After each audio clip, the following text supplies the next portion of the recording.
Jason Chandler sat on the couch looking at his phone. Not long ago, he received a disturbing call from Karen, his wife of nearly 10 years. Earlier that day, she told him she and her lover had just boarded a flight to Honolulu. He knew they planned to spend the week there, even though she told him something different. It was just the latest in a long line of lies and bad decisions on her part. He wondered to himself how he could have been so stupid and blind. For nearly 10 years, he had given everything to build a life with Karen. But that was all gone now. He took another sip of his coffee and sat back in his chair, closing his eyes. He thought about the last decade. He met Karen in college 13 years ago. They were both working for a business degree and were part of the same study group. That led to them dating. Eventually, they fell in love and married after graduation. He went to work for his father, who owned a chain of successful tire stores across the state. He had always worked for his dad, spending his summers in one of the many stores his father owned. Sometimes he worked in the shop, replacing tires and brakes. Sometimes he worked as a runner, driving tires and parts to some of the local shops. As a result, he learned a lot about the business. After college, his father talked him into working for him at the corporate headquarters in the accounting department.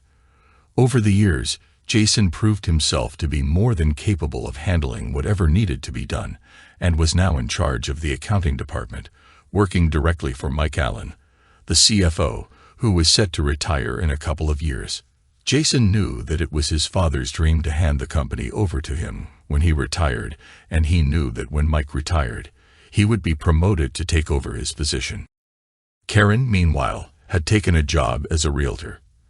After they married, she went to school and got her license to sell real estate. She was darn good at her job and made pretty good money, even during leaner years when the market wasn't doing very well. They had a good life, or so he thought. They scrimped and saved and were able to buy a nice house in the suburbs. They each drove a nice, fairly new car, and to all outside appearances, had a secure marriage. They didn't have any children, something which bothered him more than her. Right now, he thought that was something of a blessing in disguise. Early on, Karen said there was something wrong with her tubes, so she had them tied. He consoled her and suggested they look into adoption, but Karen dismissed the idea. Eventually, he accepted the notion that they would never have any children.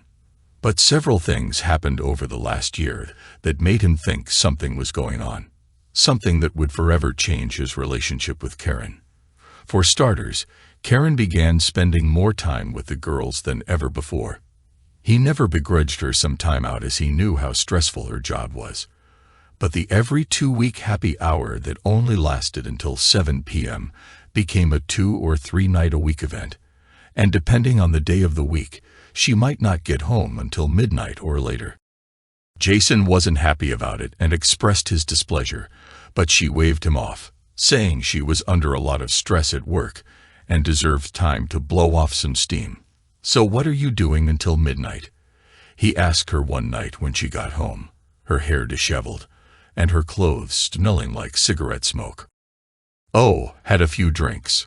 Sometimes we might dance if the mood hits us." "Look, Jace, it's none of your concern. I'm a big girl and I don't need you telling me what to do. So lay off, okay?" Jason looked at her, shocked. She had never spoken to him like this before. She saw the look on his face and softened up. "I'm sorry, Jace. I didn't mean to go off on you. It's just that we're under a lot of pressure with the market the way it is. You've worked through tough times in the market before, and it didn't bother you. What's different about this time? You have no idea how hard it is sometimes. The competition is getting worse and worse, and the higher-ups are putting more pressure on us to sell property." "I understand that, dear," he told her. "But you don't need to take it out on me. I'm on your side, remember." She smiled and wrapped her arms around him. "You're right, dear. Please accept my apology." "All right, I accept, but please take a shower or something. No offense, but you smell like an ashtray." "Sorry, there were a lot of people smoking at the club. I'll go take a shower." He laid down and was asleep by the time she made it to bed. The next few months saw other changes as well. The frequency of their sex dropped dramatically. Before this started, they used to make love 3 or 4 times a week. That dropped to twice a week, and eventually fell off to about once every 2 weeks, if he was lucky. Even worse, her attitude toward him seemed to change. Before, she always asked about his work, and took interest in his hobbies. Now, it seemed that she could care less what he had to say. Then there was the day he caught her in a blatant lie. One day, he decided to drop by her office to take her out to lunch.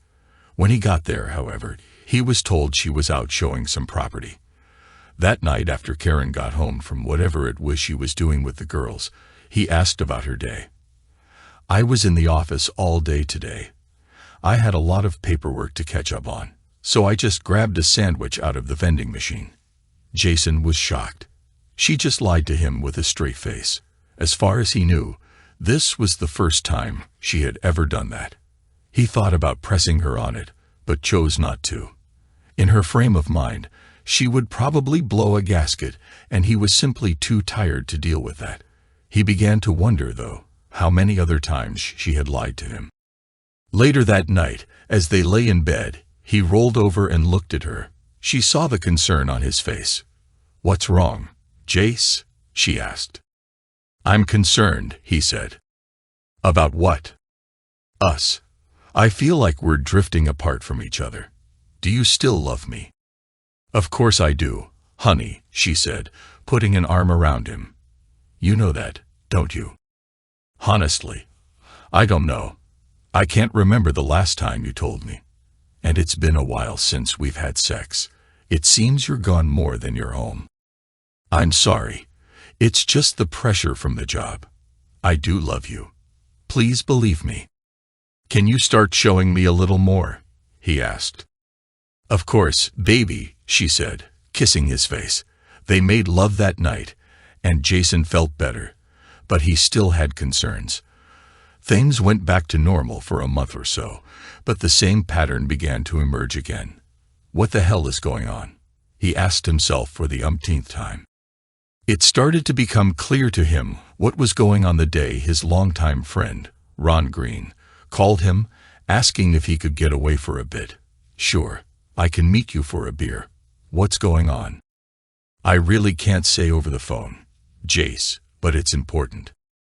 "Okay, I'll meet you there at 5:30 if that works." They ended the call, and Jason met Ron at the bar that evening. Jason wasn't too worried about being late, as Karen was almost always gone until 6 or 7 p.m., sometimes later. "Okay, bud," Jason said as they sipped their beer. "Spill it. What's going on?" "Jace, I saw your wife today while I was out doing my runs." "Yeah, she sells real estate. Probably out showing some property." "I'm sure, but I never knew selling real estate involved kissing and hand-holding." "What? Come on. You're pulling my leg." "I wish I was, buddy. I was going down Riverside Drive, and I saw your wife coming out of a house with some man. They were holding hands, and then they kissed. I'm not talking about a smack on the cheek either. He had his hands all over her hips at the same time." "That can't be. Are you sure you're talking about my Karen?" Ron pulled out his cell phone and showed Jason a picture. Sure enough, it was Karen, kissing a man who had his hands all over her backside. "Darn," Jason said quietly as he handed the phone back. "Can you email me that picture?" "Sure," Ron said, hitting some buttons on his phone. "So, what are you gonna do?" Jason shook his head. "I don't know, buddy. Things have been off for a while now, but I would never have thought she'd do something like this. A friend of mine is a private investigator. If you want, I can put you in touch with him." "Do that. I need to know what the hell is going on." They said their goodbyes and headed out the door. Karen was in the kitchen when he got home. This was something new, he thought to himself. "You're home early," he said, giving her a kiss. "I'm not complaining. By the way." She smiled and kissed him back. "Where were you?" she asked. I was down having a beer with Ron. I wasn't expecting you home so early. So I figured, what the heck? Everything okay with your friend? She asked. Not really. He just learned that the wife of a friend of his is running around on her husband. Oh. Yeah.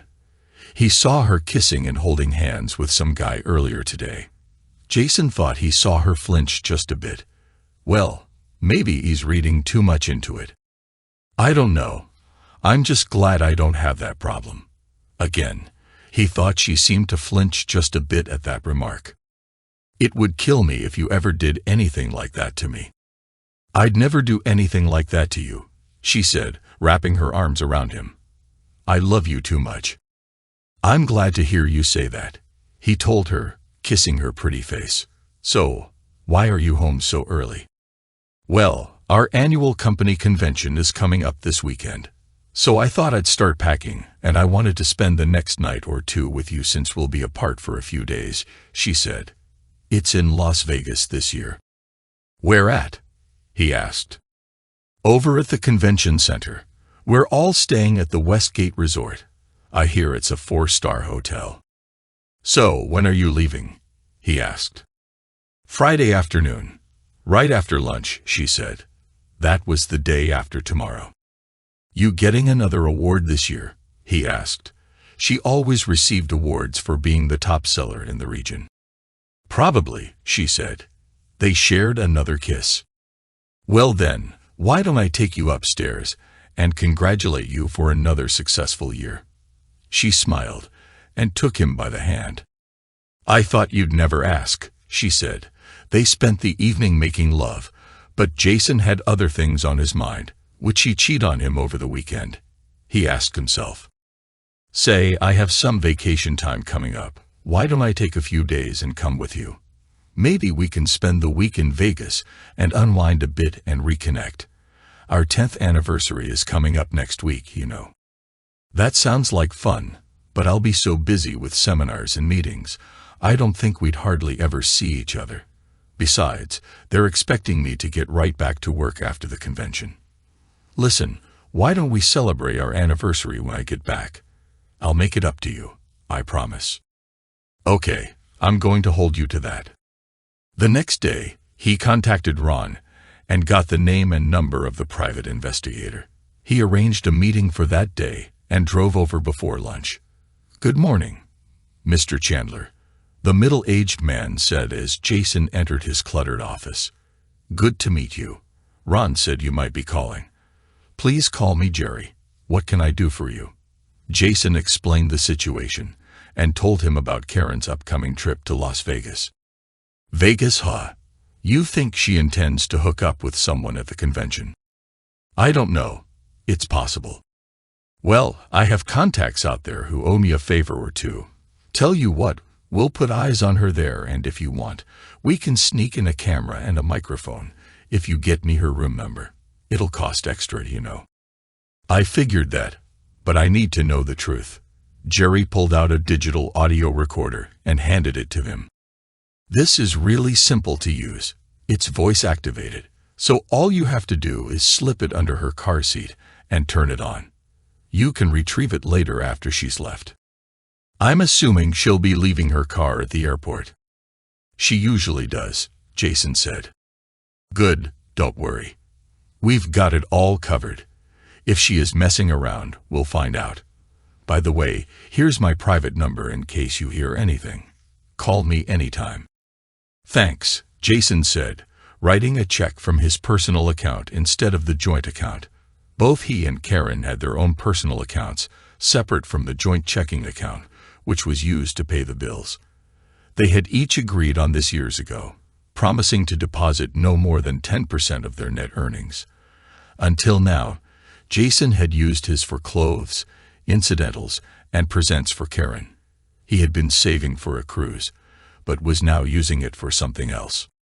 That night, Karen finished packing for her trip. Jason offered to carry her bags to the car, an offer she gladly accepted. That would be such a big help, she said, giving him a kiss.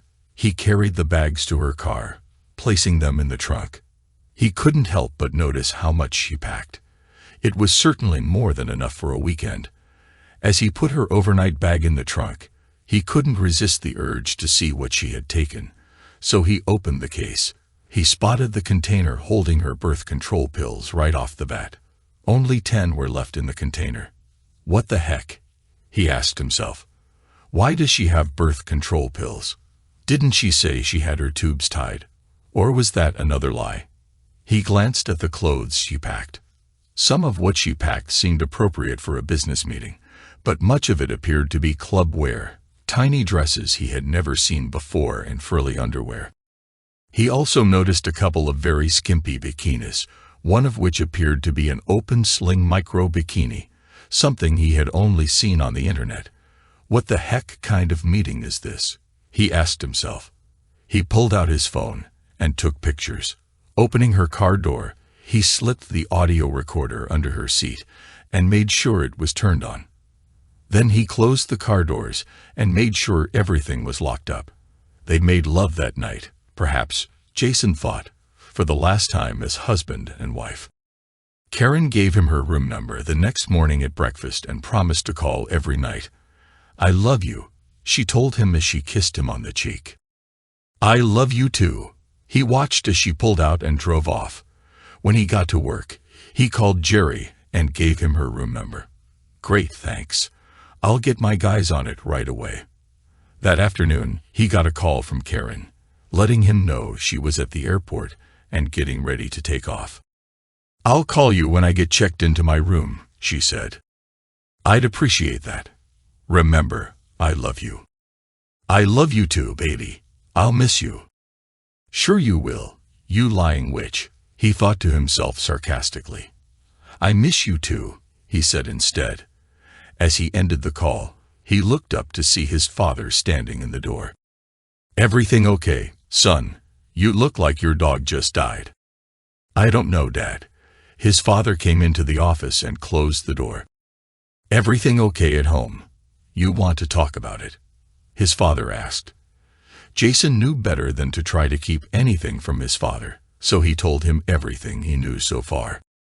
"That doesn't sound too good, son. I never would have suspected her of cheating on you." "Me neither, Dad," Jason said.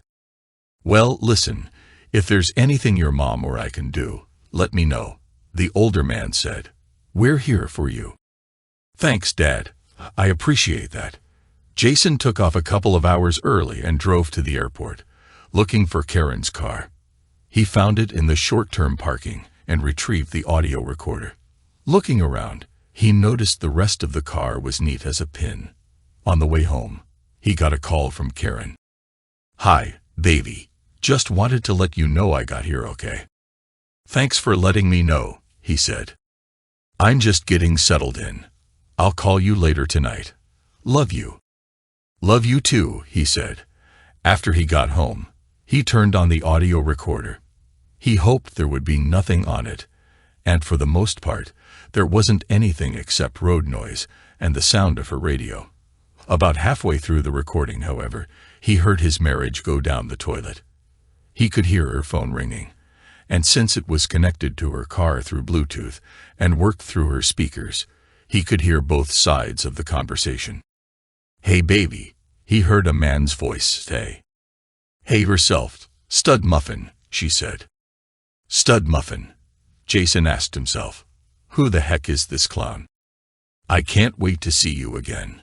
Last week was fantastic." "I'm glad you approve," she said with a naughty giggle. "Are we set for next week?" "Next week?" Jason asked himself, shocked. "Got it all taken care of. Did you tell your husband?" "Not yet. Don't worry, sweetie. I've got it all under control." "He doesn't suspect anything, does he?" the man asked. "Not a thing. He's clueless as ever." "I hope you're right," he said. "I told you, don't worry. He'll believe whatever I tell him." "Good," the man said.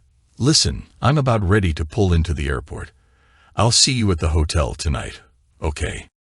"I can't wait. Bye, lover." "Bye-bye," she said, ending the call. Jason stared at the recorder. not believing what he had just heard. He played it again, just to make sure he wasn't taking anything out of context.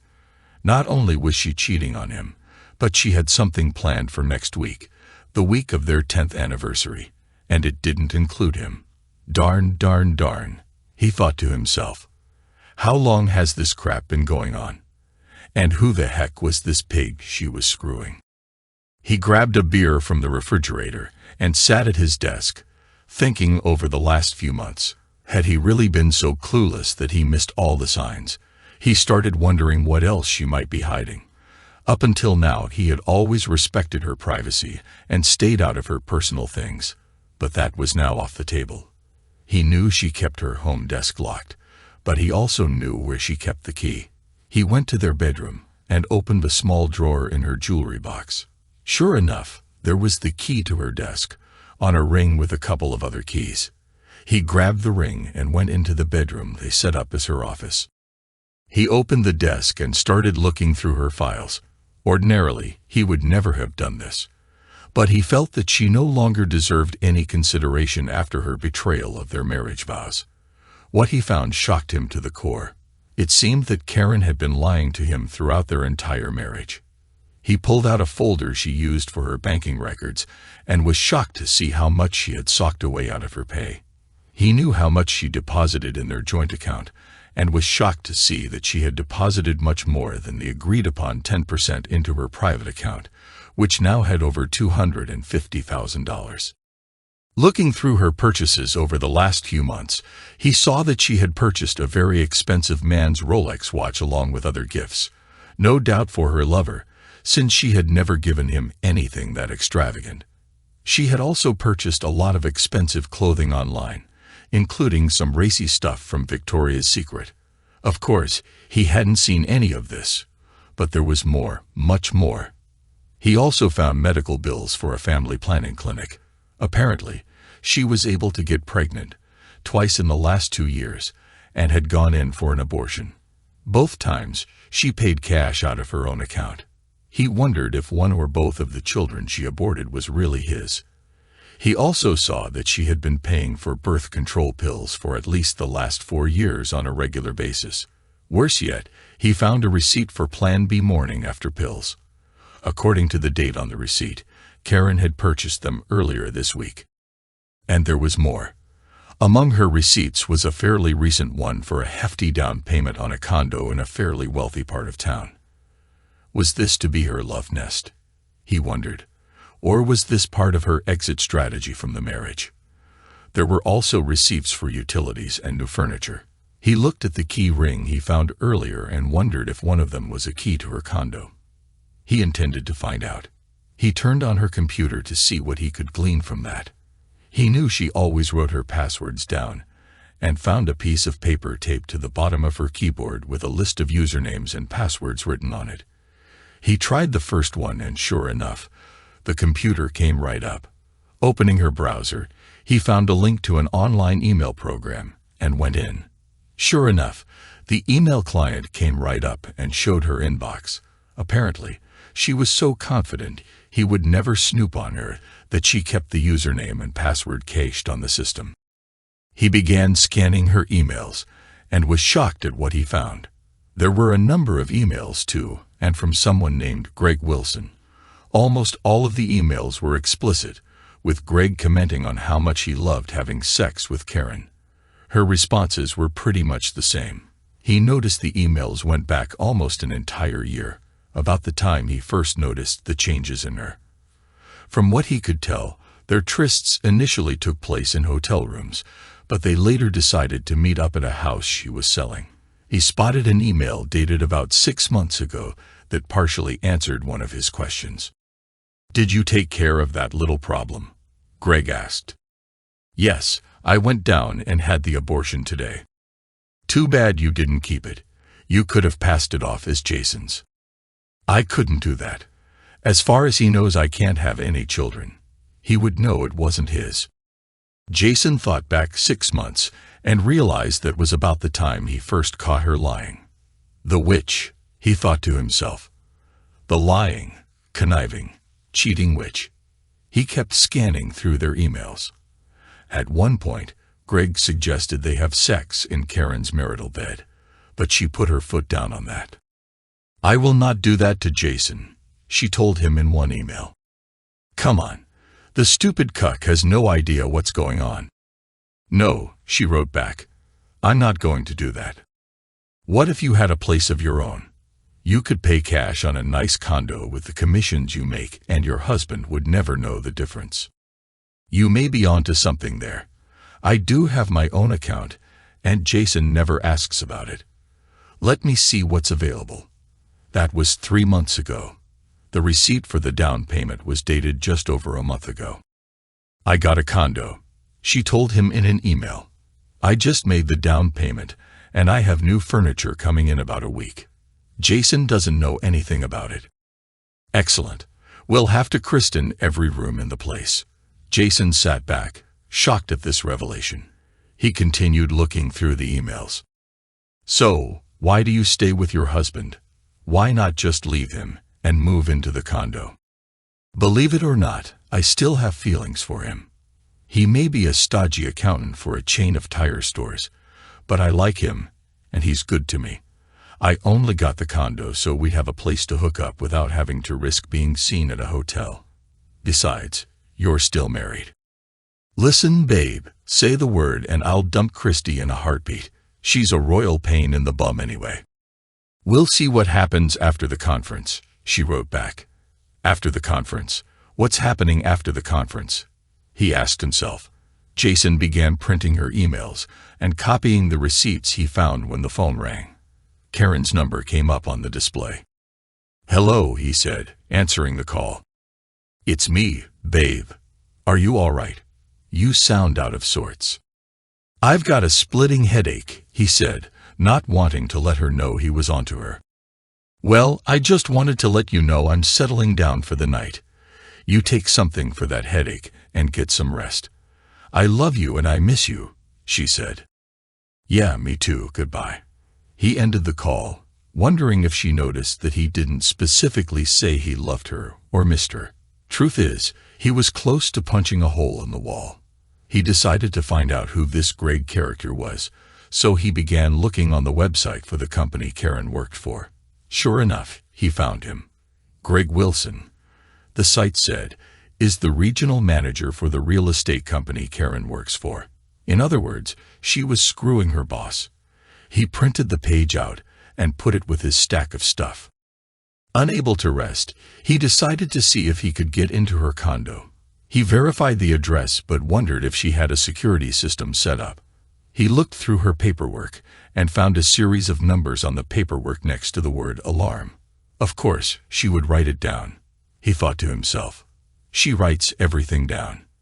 He closed down her computer and headed out, stopping in the garage to grab a pair of latex gloves. He didn't want to leave any evidence that he had been there.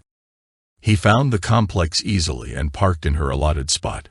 Walking to the door, he put the gloves on and tried one of the keys on the ring he found in her jewelry box. Sure enough, the door opened and he walked in. He saw the alarm system console on the wall next to the door and entered the code he found in her paperwork, then verified the alarm was off. After turning on some lights, he looked around the condo and was impressed with Karen's choice of furnishings. She always had good taste, he thought. Too bad she wasn't as loyal as she was color-coordinated. Of course, there were no pictures that included him. He hadn't really expected any anyway. This was, after all, her love nest, her escape from their marriage. Walking into the kitchen, he noticed she even had a few dishes and some silverware. There wasn't much in the refrigerator, and the pantry seemed just as deserted. He was somewhat surprised to see the place was fully furnished, complete with tasteful portraits of flowers. There was even a large flat-screen television mounted to the wall. He walked into the master bedroom and noted that too was fully furnished, complete with long, lacy curtains over the windows that fell to the floor. She loved lacy curtains and had put them all over their house. Looking down, he couldn't help but notice they hung directly over an electric baseboard heater.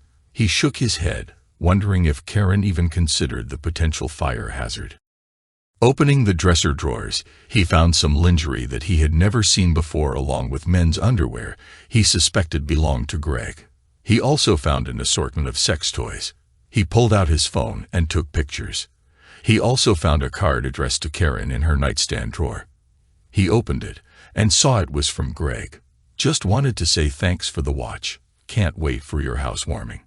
It was signed, Love, Greg. He felt like ripping Greg's arm off at the socket and beating his cheating wife with it. He found even more clothes, both men's and women's, on hangers inside the walk-in closet. Inside the master bathroom, he couldn't help but spot the 2 toothbrushes hanging over the sink and the his and hers towels on the rack next to the shower. He pulled out his phone and took more pictures. The second bedroom only contained a small desk and a chair. A network cable laid on the desk, suggesting she used that for her laptop. A few pieces of mail, addressed to her, lay on the table. All of them were from utility companies. He took a picture of those, making sure her name and address could be clearly read in the photos. The windows here were also covered with long, lacy curtains that fell to the floor. As in the master bedroom, they, too, fell right in front of an electric baseboard heater.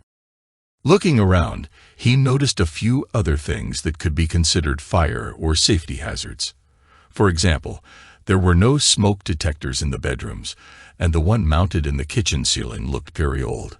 He wondered if it even had a battery in it. Making sure everything was just as it was when he entered, he turned off all the lights, reactivated the security system, and left, making sure the door was locked. He went back to his car and headed home, considering his options. Divorce was a no-brainer in his mind. Even if she got rid of the condo and called it quits with her lover, he could never trust her again. He also knew that men often got the short end of the stick, financially speaking. He knew from her financial records that she made considerably more than he did, so he hoped that would be enough to avoid alimony. He decided to wait until he spoke with an attorney before taking any action. He also hoped the fact that she already purchased a condo in her name only would mean he wouldn't have to give her the house or sell it and give her half the proceeds. In his mind, she abandoned him when she bought the condo without telling him. They didn't have any children, so child support and custody weren't an issue. But he wanted the 2 cheaters to pay for what they had done. Violence was out of the question, as he had no desire to go to jail. After he got home, he looked in the phone book and found a listing for Gregory Wilson. He hoped it was the right Greg Wilson and dialed the number. "Wilson residence," said a female voice. "Is this Mrs. Wilson?" he asked. "Yes, it is. To whom am I speaking?" "My name is Jason Chandler. Is your husband the regional manager for Acme Real Estate?" Jason asked. "Yes, he is, but he's gone to a conference this weekend, and he'll be out next week visiting other offices. You'll have to call the regional office and leave a message for him there." "Actually, Mrs. Wilson, you're the one I'd like to speak with," Jason said. "Oh," she asked. "Yes, ma'am. I hate to tell you this, but my wife is having an affair with your husband." "Are you sure about this?" she asked. "Yes, I am, and I can prove it." "You have ironclad proof of this?" she asked. "I can even show you where they get together if you want." He could hear her sigh over the phone. "Is tomorrow okay?" she asked. "Sure. What time works best for you?" "Make it about 1 o'clock in the afternoon," she said. He gave her the address and directions to Karen's condo. "I'll see you there then," Jason told her, ending the call. Smiling, he went to his desk and began making a list of things to do. First thing, he decided, would be to change the locks on the doors. He could wrap that up in plenty of time to meet Greg's wife at Karen's condo. He considered getting drunk that night, but put the idea out of his head. Instead, he grabbed a piece of cold pizza and munched on that as he considered all of his options. Finishing the pizza, he trudged up the stairs to bed. He got up early the next day and headed to a local hardware store, where he bought everything he needed to change the door locks. He also made another key to the condo. By noon, He had all of them changed. He showered, and grabbing the audio recorder and all of the emails he printed from Karen's account, headed over to her condo to meet Greg's wife. He pulled into Karen's slot and spotted an attractive dark-haired woman in a Toyota Corolla not far away. He walked to the car and knocked on the window. She rolled the window down and looked at him. "Are you Christy Wilson?" he asked. She nodded her head. "I am. You must be Jason Chandler." "One and the same," he said, opening her door. "Come with me. I'll show you their love nest. You may want to put these on first, though," he added, handing her a pair of latex gloves. "I don't want to leave any fingerprints." "Good idea," she said. They went to her door, and Jason used the key he had made to open it. He was glad to see it worked. After turning off the security alarm, they stepped inside. Jason showed her the bedroom, opening the drawers and the closet so she could see Greg's clothing.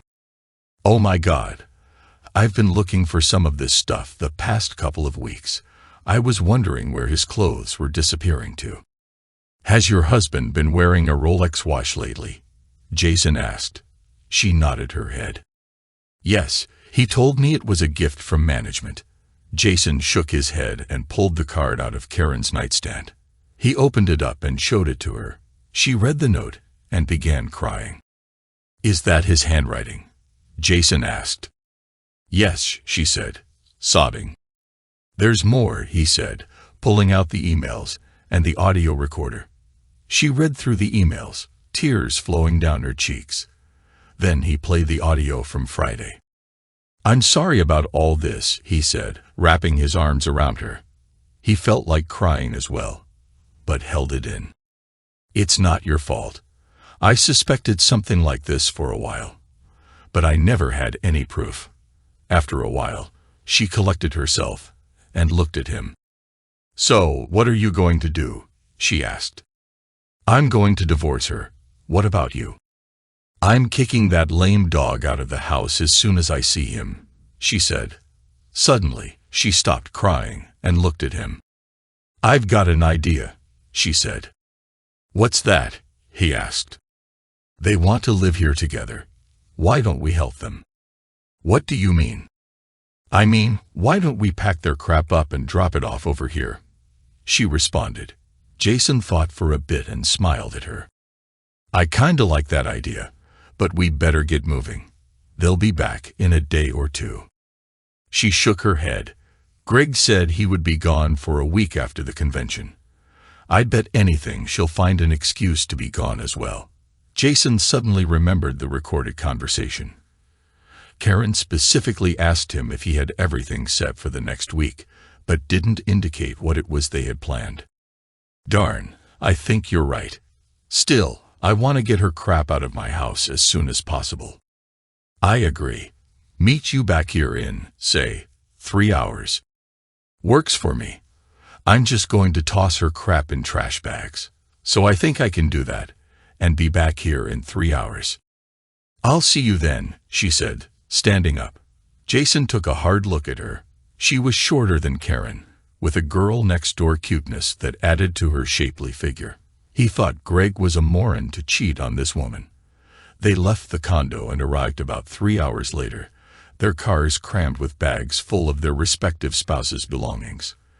They carried the bags into the condo and tossed them into the nearly empty second bedroom, not caring if anything broke. They knew the two cheaters would have to spend hours sorting through everything. "I don't know about you, but I wasn't exactly very careful with his things," she said. He laughed. "Neither was I," Jason said. They laughed and did a high five. He looked at her. "I don't know about you, but I'm hungry," he said. "Me too. I could really go for a nice juicy hamburger." "A big thick cheeseburger sounds really good to me as well. I know just the place. Care to join me?" "My treat." "Lead on," she said. He drove to the bar he and Ron liked to visit, and she followed. After they parked, Christy looked at the front of the building. "A bar?" she asked. "Trust me, they make the best burgers here. You'll love it." "Okay. I just hope you're not going to ply me with alcohol. and take advantage of me." He laughed. "As inviting as that sounds, I wouldn't do that to you," he said. "Darn," she said, laughing. They went inside and ordered a beer and a burger with fries. As they ate, they swapped stories of their failing marriages. Her story was somewhat similar to his. She met him in college, and they married shortly thereafter, except she wanted children, and he didn't. He started working for Acme Real Estate, and she got a job doing accounts receivable for a home improvement company. "Are you a CPA?" he asked. She shook her head. "No, I never went quite that far, but I was hoping to do so someday," she said. He told her about his background and job. "We're always on the lookout for a good person. Maybe if you can get me a resume, we can help each other out." "I just may do that, Mr. Chandler," she said, taking a bite of her burger. Just then, his phone buzzed. He saw the number was Karen's phone, so he answered. "Hello," he said in a neutral tone of voice. "Hey baby," Karen said. He could tell she had been drinking. "What's up?" "Oh, just down at the bar getting a burger. What's up with you?" "Guess what? I got the top seller award," she said, not waiting for his response. "I'm happy for you," he said. "Yeah, and they want me to stay here in Vegas next week to work with their agents," she said. Of course, he already knew that was a lie. "Isn't that terrific? There's talk that I might get moved into management soon." No doubt, on her back, he thought to himself. "That's wonderful. What about our anniversary? That's coming up this Wednesday." "I know, and I'm sorry about that. Maybe we can celebrate it next weekend." "Don't bother. I know your work is important to you, and I sure wouldn't want you missing a big sale." "What's that supposed to mean?" she asked. "Nothing. It's just that you only get to celebrate 10 years of marriage once, but I understand how much your job means to you. Don't worry about it." "Well, yes, my job is important to me, but I thought you might be happy for me," she said. "I'm very happy. Go. Work with your agents. Don't worry about me." "I love you," she said. "Okay. Me too. Bye." With that, he ended the call and looked at Christy. "Well, there it is," he told her. She shook her head. "She's actually choosing Greg over your anniversary," Christy said, placing her hand on his. He almost broke down crying. Here was someone he barely met more concerned about him than his own wife. "What a witch. I'm sorry." "Thanks," he said, trying to smile. He pulled out Jerry's card and called his private number. "Jerry," he said when the older man answered. "Jason Chandler here. I just heard from Karen, and she tells me she's going to be in Vegas for another week." "And I take it you don't believe her?" Jerry asked. "Not for a minute," Jason said. "Well, I was just working on your report, but I can have my guys watch them and see what they do," he said. "We can go from there. I heard the conference wrapped up a couple of hours ago, and they're now in full party mode. Most everyone is going home tomorrow. By the way, your wife and her lover spent the night together last night. I've got some video I think you might be interested in. I'll email it to you if you want. It'll all be in my report." "That would be great, Jerry. Thanks." He ended the call and looked at Christy. "Well, we'll find out tomorrow what's really going on. The two lovebirds spent the night together. My PI is going to email me some video. Are you interested in looking at it with me?" "Not really, but I feel like I should." He nodded his head in understanding. "Well, let's head over to my house then," he said, standing up. After Jason paid for the meal, they left the bar and headed for his house. By the time they got there and settled into his office, the video had arrived in his email. "Want something to drink before we watch this?" he asked. "Sure, Coke if you have it." "One Coke coming right up," he said, going into the kitchen. He came back with 2 cold Cokes and handed one to her. He fired up the video, and they watched as Karen and Greg undressed each other and engaged in various forms of sex. Both Christy and Jason fought back tears as they watched their spouses screwing each other. Even more devastating was the pillow talk afterward. "What do you think our spouses are doing right now?" Karen asked. "Well, if I know Christy, she's probably watching one of her boring movies, or maybe reading one of her stupid books." "Yeah, I know what you mean. I imagine Jason is probably playing with another one of his stupid spreadsheets or looking over the stock reports." Greg chuckled at that. "You'd think he was saving the world or something. Christ, his father's company sells tires, for crying out loud. What's so darned important about that?" "So, have you figured out what you're going to tell Dipshit after the awards banquet tomorrow?" Greg asked. "Yeah, I'll just tell him I've been asked to stay in Vegas for a week to shadow the reps here. He'll believe that. Heck, he'll believe anything I tell them. I could say the moon is made of green cheese, and he'd go along with it. And by the time he figures it out, we'll be on the beach in Hawaii. I can't wait to see you in that new sling bikini you got." Christy went berserk. "Hawaii. That pig is taking some witch off to Hawaii. I'll rip his balls off." She looked at Jason.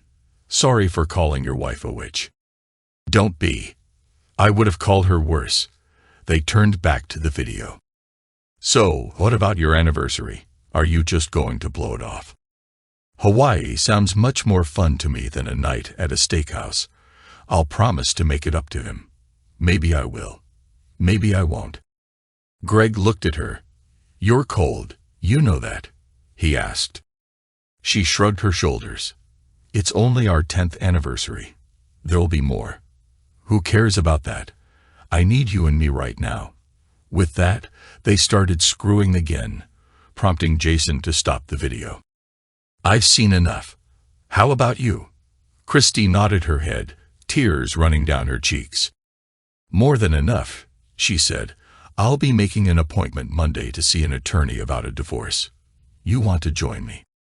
"Would you mind?" she asked quietly. "Not at all," he told her. Christy broke down, sobbing. Jason held her in his arms and let her cry on his shoulder. He felt like crying as well, but decided to hold it in. He comforted her as much as he could while battling his own emotions. "Would you mind if I stayed here with you tonight? No sex. I just want to be held." "Of course you can stay. Stay the week if you want." "Thanks. I can't believe I gave that jerk all those years. All that time, I fell for his crap." "I know exactly what you mean." He led her upstairs to the master bedroom and found an old t-shirt that looked long enough for her to wear to bed. She took it and went into the bathroom to change. He changed into a pair of pajamas as he waited for her to return and climbed into bed. She came out of the bathroom in the long t-shirt, and he almost gasped when he saw her. He always thought Karen's legs looked good, but Christy's were the shapeliest he had ever seen. She smiled as she climbed under the covers. "What's the matter?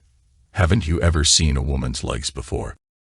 "None that look as good as yours," Jason said. "Flattery will get you everywhere, sir," she teased. He wrapped an arm around her and held her close, taking in her scent. She put an arm over his chest and snuggled close to him. "You know you're the only woman besides my wife I've ever been in bed with in over 10 years, he asked. "And you're the only man I've been with besides my husband," she said. They looked into each other's faces for what seemed like an eternity. Then Christy leaned over and gave Jason a soft, sensual kiss on the lips. He responded, kissing her back with more passion than he knew was possible.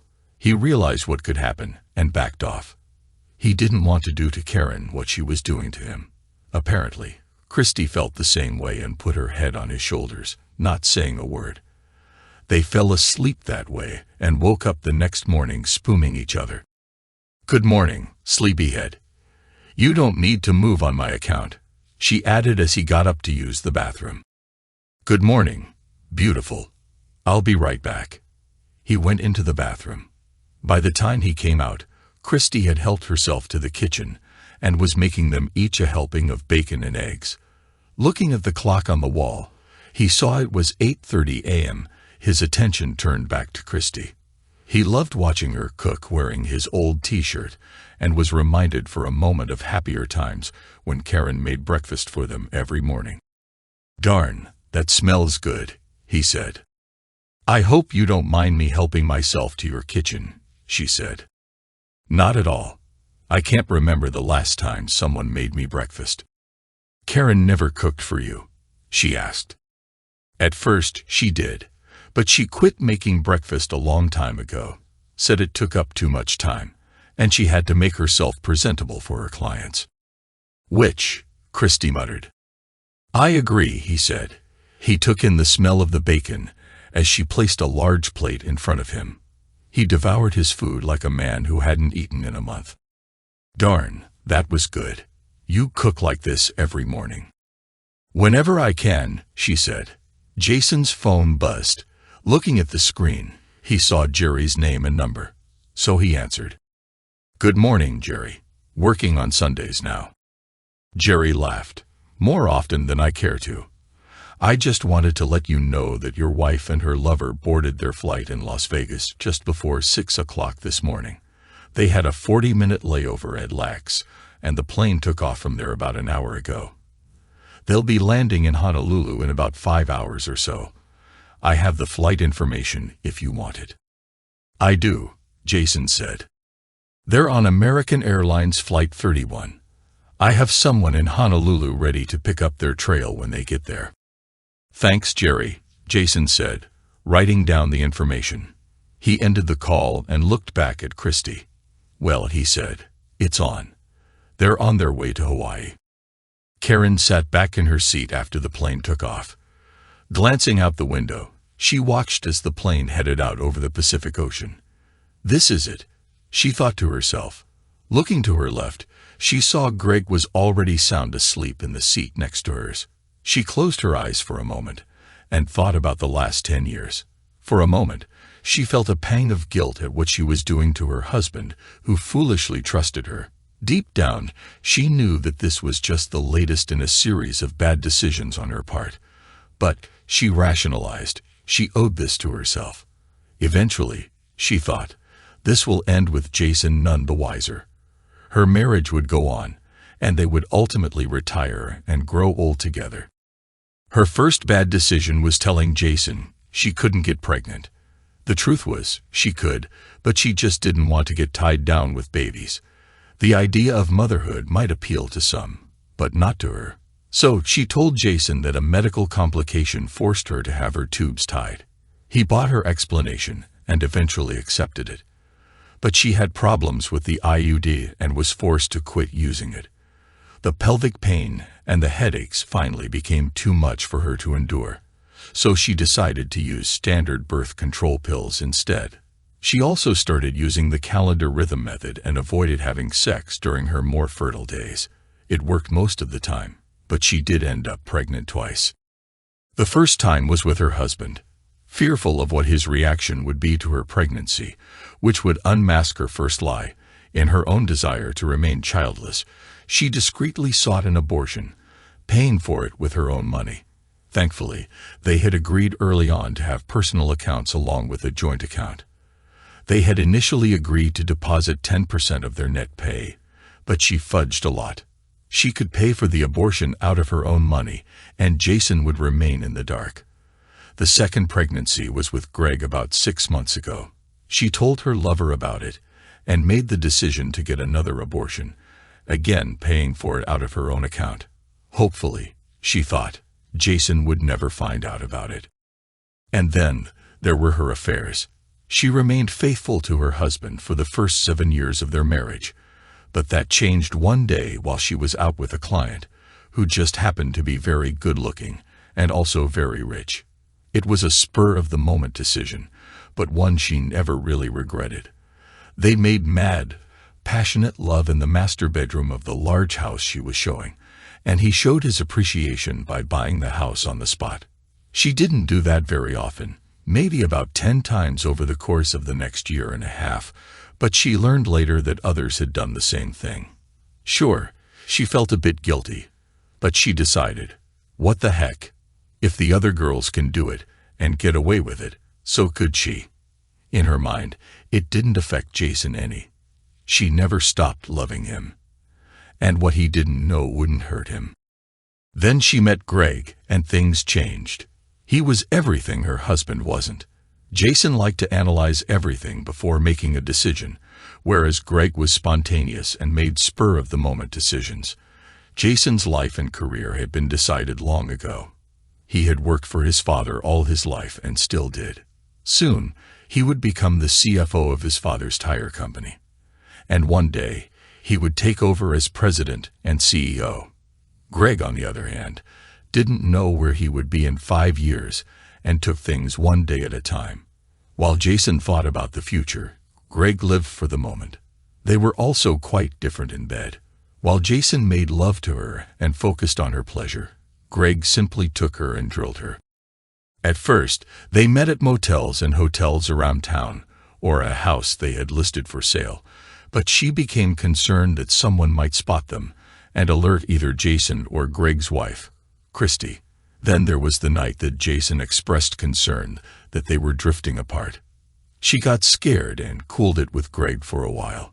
She focused all her love on her husband, but that didn't last too long. Greg wanted to start back up, but she was afraid that Jason might learn about them. She had to come up with an answer, so she decided to buy her own condo. That way, she would have a special place for her and Greg. He wanted to screw her in the bed she shared with her husband, but she shot that down. Even though she considered Jason to be something of a stick in the mud, she still had some feelings for him. It also helped that she and Jason decided long ago to file separate tax returns. She could easily keep the condo from him while getting the tax benefits. It was a win-win all around, or at least that's what she told herself. All of that led to this, her latest decision to spend a week in Hawaii with Greg. She took a week's vacation from her office, telling them she was going to Hawaii with her husband after the annual corporate gathering. Greg, meanwhile, told his wife he would be on the road for the next week, which wasn't uncommon for him. She lied to Jason, telling him she would be in Vegas for the week. Of course, all it would take is a phone call or two, and he would know better. Fortunately for her, she thought, Jason believed whatever she told him. The only downside was that she would miss spending her 10th anniversary with Jason. She would make it up to him, though, once she got back, and all this would remain her secret. She smiled as she looked down at the blue water below them, thinking about Hawaii. She pulled out her phone and checked for messages or calls. This is where her world collapsed. She saw a message. Your belongings have been moved to your love nest. Don't come home. Your soon-to-be ex-husband, Jason. Next, she saw an email. It had an attachment. She opened the attachment and saw the video of her and Greg screwing. There was a message in the email. If you fight the divorce, I will send this video to every soul that knows you. I will ensure that every workplace you visit, this video will be ahead of you. As for the lover boy, once he is back, he is looking at divorce and life on the street. I will ensure that your lover boy is turned into an example of why you do not screw another man's wife. By now, the blood had drained from Karen's body. Holy crap, I am done. What will I do now? If he is that ticked off, he will do what he says. Suddenly, she felt the plane shudder and thought that maybe they had hit turbulence. She felt the plane nose down, and the engine sounded different. She realized something was dreadfully wrong when she looked out the window. Suddenly, there was a flurry of activity in the cabin, and she could feel the G-forces start to push her into her seat. Looking outside, she could tell they were going down. Fast. Oh my God, she thought to herself. This is it. We're going to crash. I'm going to die. Oxygen masks suddenly fell down, and she could hear other passengers, including Greg, screaming as the flight attendants tried to prepare them for the inevitable. She looked at her phone and, with tears smearing her face, made one last decision. Jason and Christy had finished breakfast and put the last of the dishes away. They sat back down at the table and discussed plans for dealing with their wayward spouses. Jason was impressed with Christy's ability to analyze a problem. Right now, he felt closer to her than he had to Karen for months. He had just returned to the table with a second cup of coffee for them when his phone buzzed. He saw Karen's name and number, so he put it on speaker. "Hello, which?" he asked. "Jace," he heard Karen cry out. It was hard to hear as there was a lot of background noise, and they heard other people screaming. "Yes, Karen. What's going on?" he asked. "No time. Plane going down. So sorry. Forgive me," they heard before the call suddenly ended. Jason and Christy looked at each other shocked. He tried calling Karen back, but it went straight to voicemail. He looked at Christy. "Try calling Greg," he told her. She ran into the front room and grabbed her phone from her purse. As he watched, she tried calling but shook her head. "It went straight to voicemail," she said. He went into his home office and fired up his computer. After it came up, he did a search and found a contact number for the airline. He called and got the runaround, but was finally able to talk to someone who confirmed they were investigating reports the plane had gone down. He left his name and number, along with Karen's and Greg's information, and was told someone would contact him.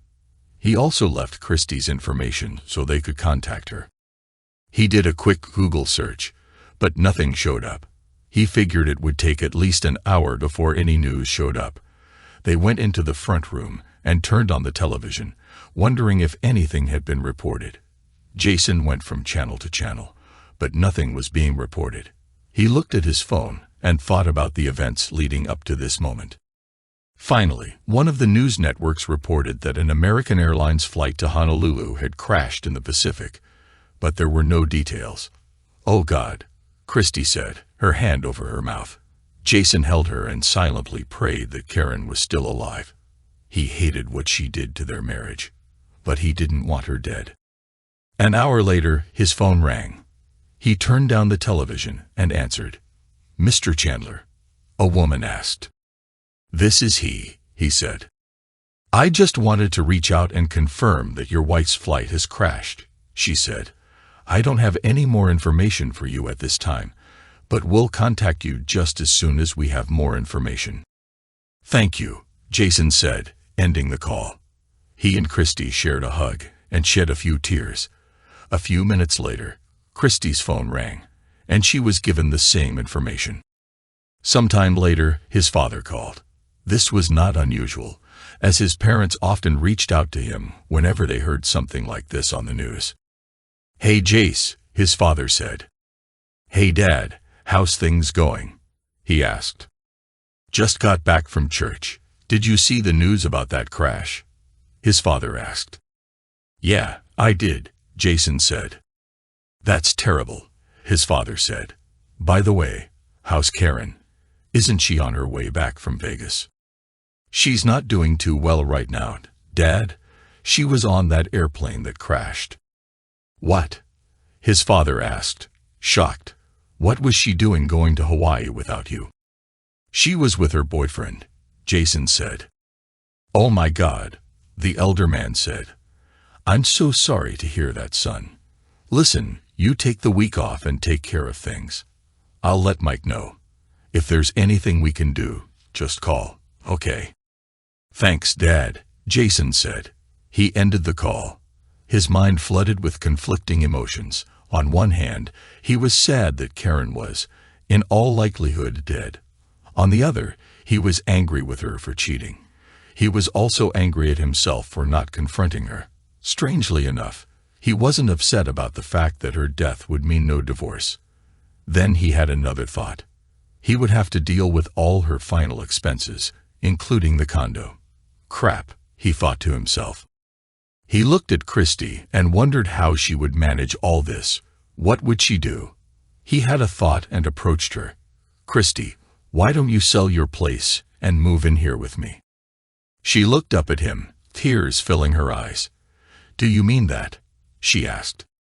"Yes, I do.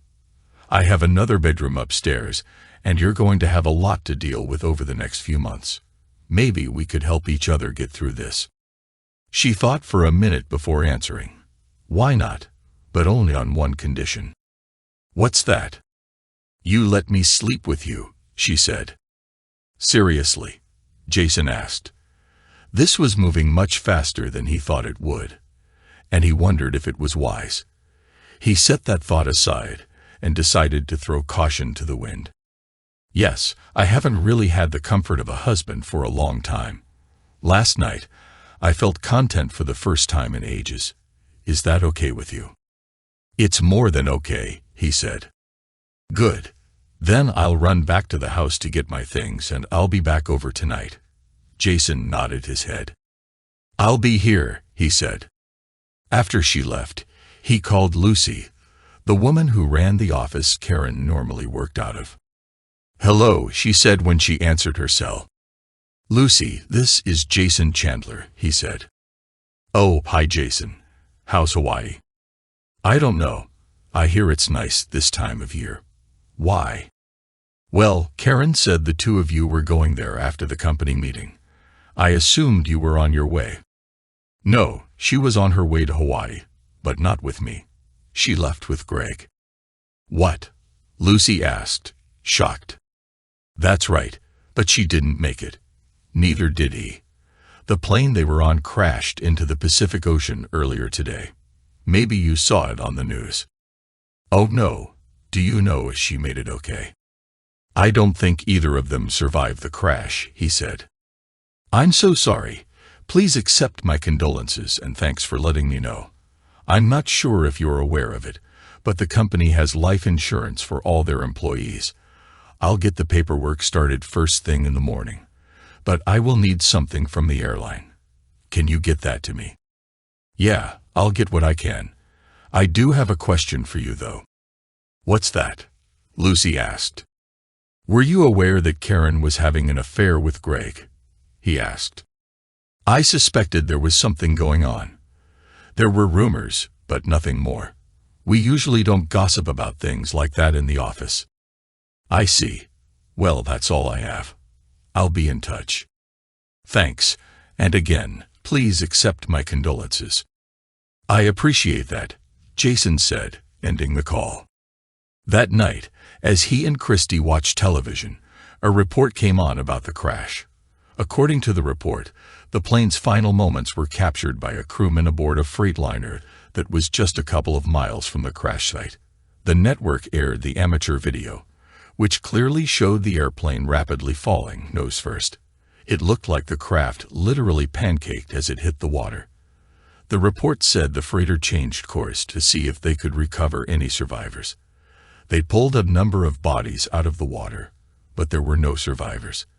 They also recovered a lot of luggage, including Karen's and Greg's. Neither Karen's nor Greg's bodies were found.